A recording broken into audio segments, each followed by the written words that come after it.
Hey everyone, it's Carissa Wiley at sprinkledwithglitter.com. Thanks for joining me today. Today I have a real treat for you. I have 3 brand new holiday inspired card projects featuring brand new products from the Altenew July 2025 release. This video is a part of a video hop celebrating this fabulous release. There are plenty of Christmas in July type products in this release, but keep in mind there are some products that can be used throughout the year as well.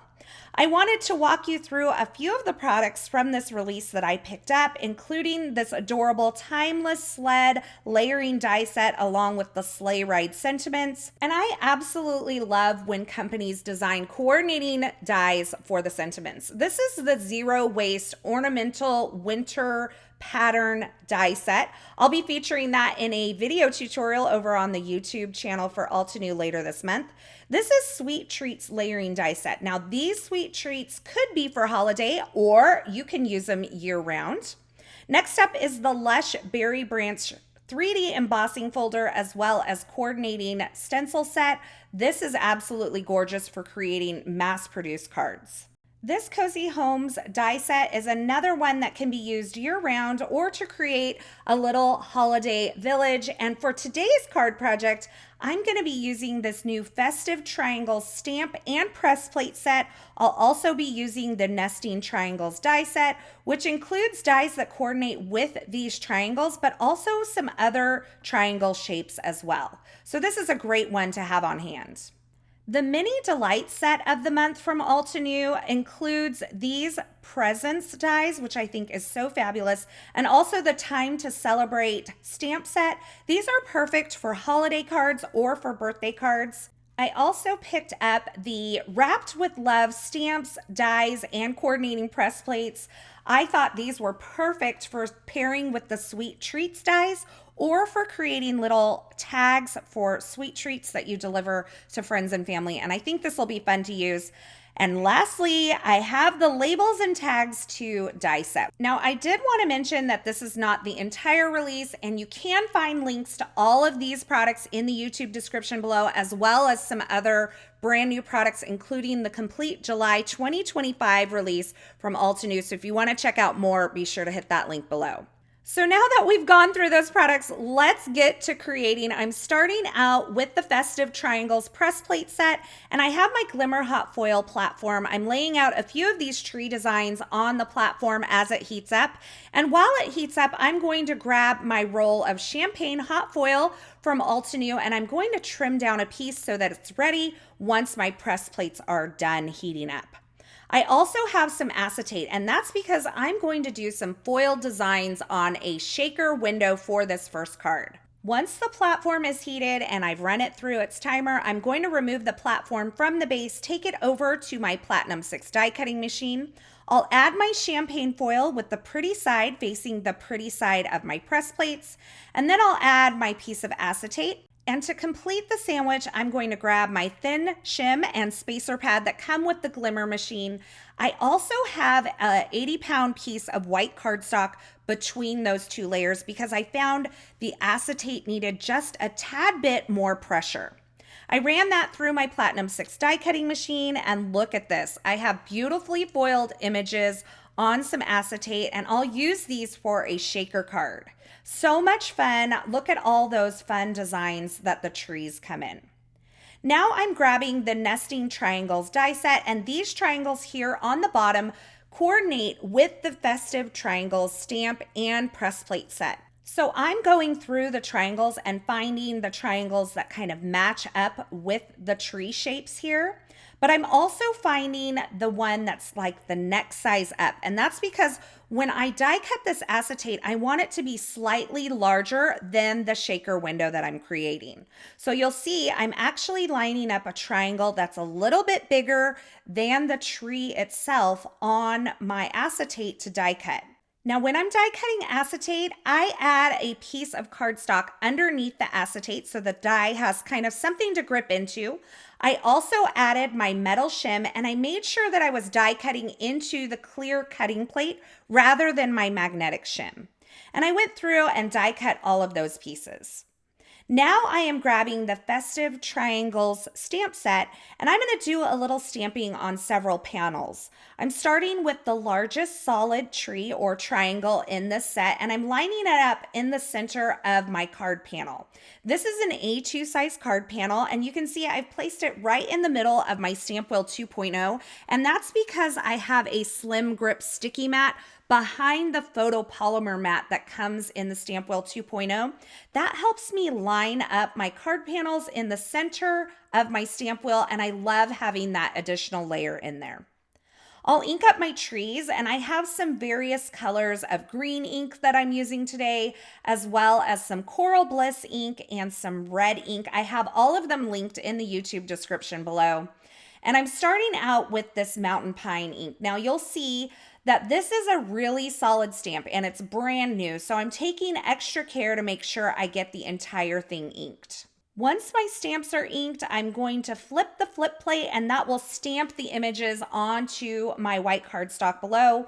I probably should have re-inked and stamped again. I did not get super solid images because these are brand new stamps, but as I go on, you'll see that they condition a little bit more and they stamp a little more solid. Now, had I taken the time to condition these stamps, they would have worked great from the get-go, but I didn't do that today, and so I'm paying the price for it. It doesn't really matter in the end because these are kind of the backer to my shaker windows, so you can't see once the sequins and that foil layer gets on top, they really turn out great. Now I stamped a couple in just greens, and I stamped a couple panels with the pink and the red as well. And once I've stamped all of my panels, I'm going to move that smaller tree to the other side of my card front, and I'm going to stamp all of the panels with the third color. On this panel here, you can see I decided to double stamp these trees, and I got beautiful solid results. Now I'm making several cards today, so you may not want to stamp all of these panels at once, but sometimes when you have all of these stamps lined up and you have all of the things out, it's kind of worth it to just stamp a couple extra panels. So once those first preliminary panels were stamped, I went ahead and moved that smaller tree over so that it sits on the right side, and I'll go through and I'll stamp all of these panels. Again, I'm not inking up the large tree. When I go to stamp this, I'm just inking up that smaller tree. And here I'm just looking through that to make sure that it all lines up.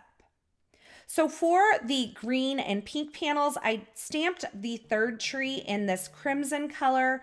Again, I'm not inking up that large tree in the center. I'm only inking up the outer tree there in that red ink.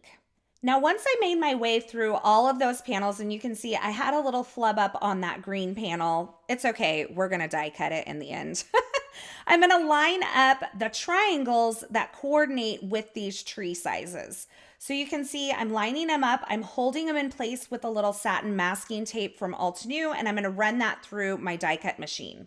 Now this die cut through and die cut out these tree pieces, and you can see I'm removing it here, but I actually went through and put this back onto the panel right into that opening because I need to die cut a second panel. These had a little bit of kind of what I would call bleed or overhang from the trees. So I needed a clean white panel with these trees in the exact same spot.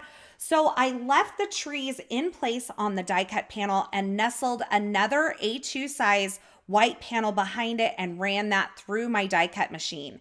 And that's going to give me a clean panel for my shaker card. Once I die cut the stamped panel and the clean panel, I'm going to move that smaller tree triangle over to the pink side, hold it in place with the satin masking tape, and run that through my die cut machine. That's going to give me a tree that I can use on another card. And again, I'm going to nestle that other A2 size white panel right behind it, just kind of lining those up, run that through my die cut machine again. And that panel behind is the one that's going to become the front windows for my shaker card. So you can see here I have a second stamped panel that I have not die cut, and my windows are going to line up perfectly with the stamped images in the background. Now you could do this with some ink blending, but you would have to figure out where to put it, and I really love the solid inking of these stamped images. So now I have my front panel that will be on the front of my shaker card, and I'm adding some strong double-sided adhesive around those window openings. This is from Altenew. I'll add it along the bottom as well. Then I can remove the backer from this strong double-sided adhesive, and I'm going to add some liquid glue into any areas where that strip adhesive didn't quite get to the corners. So there were a couple more narrow areas that I couldn't get this double-sided adhesive into. So I'm just adding a little bit of liquid glue to those. And then I'll take my acetate trees that I created at the beginning. I'll line them up with the windows on the front of the shaker card and press them into place. So I have 3 different designs for my trees here. You can see I'm finishing off with the last one here, the largest one in the middle. Once my windows are adhered, I'm going to take the stamped panel and I'm adding some foam adhesive around the outer edge. This is the 1/4 inch wide by 1/8 inch thick Altenew Instant Dimension foam tape, and it's kind of a double thick foam, so it's perfect for shaker cards. You can see as I add my foam, I'm making sure that all the corners are sealed up so that none of my stellar sequins escape. And quite honestly, I didn't know what color I wanted to use. I really love this dazzling diamond color, and I'm just kind of trying it out here. But in the end, I ended up going with this clear iridescent color, which is so much fun with those colorful trees. You can see I'm just using an ice cream tasting spoon to scoop the sequins out of their individual little packages. These have like 6 different sizes of sequins in each of the colors that come in the packages, and there are so many sequins. I like to mix several different sizes of sequins for my shaker card, and this kind of gives me control over the mix. Of course, I could use 2 different colors of sequins as well and create my own mix. But once I have all of the sequins kind of filling that area, I'm going to remove the backer from the foam adhesive all the way around the shaker well. And then I'm going to position my shaker window panel on the front of this card. So I have this laying face up. I'll line it up with the stamping that's behind and press it down. And now I have these colorful trees with that foiled acetate for the shaker window. And I think this is so much fun. Now we'll go back to this card in just a bit, but I wanted to start working on our second card. And I had all of these die cut tree pieces and I decided I wanted foiling on the top. So I'm creating a hinge using that satin masking tape to kind of sandwich my foil between these trees. Now, I'm not sure that this was the best method, but I left it in here so that you could see how I did this. I don't feel like I got like great alignment on all of these. The foiling turned out just fine. So I decided to go ahead and stamp a couple more panels and do the hinge method with that satin masking tape on the panel itself. So I'm trying this again. I didn't really get the best lineup again, but you can see I'm doing the same kind of hinge method on a large panel. But I decided in the end I could still use these even though they weren't perfectly lined up. I just used a little bit smaller of a die to die cut the trees from this panel so that the foil would fill the entire area of the tree. It was just my workaround here. I'm sure I could have foiled first and then stamped, but this was just where I was at in creating today. So now I have these solid stamped trees and I have the foil on top, and I'm going to die cut a couple more of these nested triangles from the brand new Moonstone glitter cardstock. This is so beautiful. And I'm going to mix some of these glitter trees in with my stamped and foiled trees to create a little scene. I'm using some foam adhesive. This is the standard 1/16 inch depth foam adhesive from Altenew, the Instant Dimension foam tape. And once I have foam tape on these 2 larger trees, I'm going to place them on a panel of rouge cardstock. I'm going to allow them to overlap, and I'm just, as I said, creating a scene with the various stamped and foiled trees and mixing in some of those glitter trees as well. Once I'm happy with all of those, I'm going to work on some sentiments. And so I have the Festive Triangles press plate set again. I'm grabbing 3 of the sentiments from that press plate set and allowing them to heat up on my Glimmer hot foil platform. I'm going to use the same champagne hot foil that I used before. I'm going to put that pretty side down onto my press plates. And then I'm going to grab some evergreen cardstock from Altenew and I'm going to foil on this colored cardstock. And I have to tell you, these turned out so beautifully. This foiled so well. I was so pleased. Sometimes when you're foiling on colored cardstock, you don't always get the greatest results, but let me tell you, these turned out beautifully. I trimmed those down into some strips, and now I'm using the Pear Blossom Press T-square ruler to help me center those on my panel. You can see I added this one with foam adhesive right over those shaker windows, and I'm adding the Season's Greetings sentiment to my little tree cluster there at the bottom, again, using some standard foam adhesive. I finished these cards off by placing this one onto an A2 size card base and just kept this really simple. For this one, I matted it with some evergreen cardstock and placed it onto an A2 size card base as well. Now I also created a third card with all of my leftovers, and I'll throw up some pictures here in just a bit, but I love these brand new festive triangles along with those nesting triangles. It is the perfect combination, and I love using both the press plates and the stamped images in the same card projects. I love the modern design of these holiday cards and all the shine that I was able to incorporate between that new glitter cardstock and the hot foil. I mean, these are just so much fun. Now, as always, I will have links to the featured products used in these projects in the description at YouTube. So if you're looking for something in particular, be sure you check there, or you can head on over to my blog at sprinkledwithglitter.com. I'll have that linked below as well. Over there, you'll find more still shots, more information, and a complete list of supplies. I'd love to hear from you in the comments. Which of these 3 cards is your favorite? Be sure to let me know below. And as always, I just want to say thank you so much for stopping by and hanging out with me today. I hope you enjoyed these projects, and I hope you enjoyed this video. If you did, be sure to give this video a thumbs up, and don't forget to subscribe and turn on the notifications here so you don't miss any of my paper crafting and card making video tutorials, as well as my Carissa Crafts live stream broadcasts. Thanks again for watching. I'm so glad you're here, and until next time, I hope you have a fabulous day.